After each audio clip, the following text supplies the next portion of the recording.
Hi friends, நம்ம விஜய் மல்லி ஸ்டோரியில் வந்துட்டு அடுத்த கட்டமாக வந்துட்டு எபிசோட்ஸ் நகர இருக்குது. ஸோ அதில் வந்து மெயினாக வந்துட்டு ரேணுகா உயிரோடு இருக்காங்க அப்படிங்கிறத அவங்க ஃபோன் மூலிமா வந்து பார்த்திங்கன்னா கதிரேஷனுக்கு சொல்லறதுக்கு முயற்சி பண்ணுறாங்க. பட் ஆனால் கதிரேஷன் வந்துட்டு இவங்க சொல்கிறதெல்லாம் பொய்ன்னு சொல்லிட்டு நினச்சிருவாங்க அப்படிங்கிறவங்க எண்ணமும் இருக்குது. இருந்தாலும் வந்துட்டு அவங்க என்ன சொல்கிறாங்க அப்படிங்கிறது கூட கேட்காம ஃபோனை கட் பண்ணிடுறாரு. அப்படிங்கிறதுனால டைரெக்டாக போய் சொல்கிறாங்க. சொல்கிறது மட்டும் இல்லாமல் வந்து பார்த்திங்க அப்படின்னா அவங்க பயங்கரமாக தெளிச்சு போயிடுறாங்க. என்னது என் பொண்ணு உயிரோடு இருக்காளா அப்படிங்கிற மாதிரி வந்துட்டு கதிரேஷனும் அந்த அவங்க அக்கா உயிரோடு இருக்காங்களா அப்படிங்கிற மாதிரி வந்து பார்த்தீங்க அப்படின்னா இவங்க நிஷாவும் வந்துட்டு திகச்சு போய் தான் பார்க்குறாங்க. ஆனால் நிஷா பொறுத்த வரைக்கும் என்னன்னு பார்த்தீங்கன்னா அவங்க வர்றதுக்கு முன்னாடியே வந்து பார்த்தீங்கன்னா அவங்க வந்துட்டு உயில் ஏதோ எழுதி கொடுக்குற மாதிரி வந்துட்டு அவங்களோட வக்கீலை வச்சுட்டு இவங்க 3 பேருமே உட்கார்ந்துட்டு இருக்காங்க. அண்ட் தென் வந்து அவங்களோட வக்கீலும் வந்துட்டு இந்தாங்க நான் எழுதியிருக்கிறதெல்லாம் கரெக்டானு செக் பண்ணிக்கோங்கன்னு அவர் கையில் கொடுக்குறாரு. அண்ட் தென் வந்து பேனா எடுத்துட்டு வாமா, நான் முக்கியமான விஷயத்துக்கு வந்து சைன் பண்ணுவல, அந்த பேனா எடுத்துட்டு வான்னு சொல்லிட்டு அவங்க பொண்ணான நிஷா கிட்ட சொல்றாங்க. நிஷாவும் எடுத்துட்டு வந்து கொடுக்குறாங்க. கரெக்டாக சைன் பண்ற டயத்துல தான் வந்துட்டு இவங்க என்ட்ரி கொடுக்குறாங்க.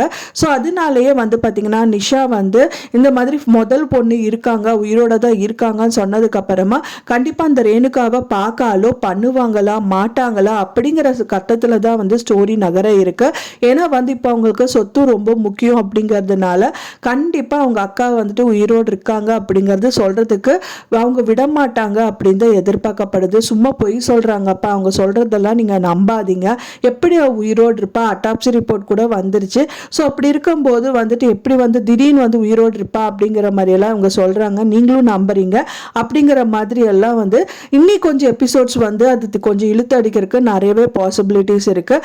ஏன்னா வந்து பார்த்தீங்கன்னா அவங்க போகிறதுக்கு ஃபஸ்ட்டு விட மாட்டாங்க. அதுக்கப்புறம் இவங்க ஏதாவது ஒரு அத்தாச்சி, அதாவது வந்து பாருங்க நான் சொன்னா நம்ப மாட்டீங்கன்னு சொல்லிட்டு தான் நான் வீடியோ கூட கொண்டு வந்திருக்கேன், உங்க பொண்ணு உயிரோட தான் இருக்கா வேணா பாருங்க அப்படின்னு சொல்லிட்டு காமிச்சு கூட்டிட்டு போறதுக்கு நிறையவே பாசிபிலிட்டிஸ் இருக்கு.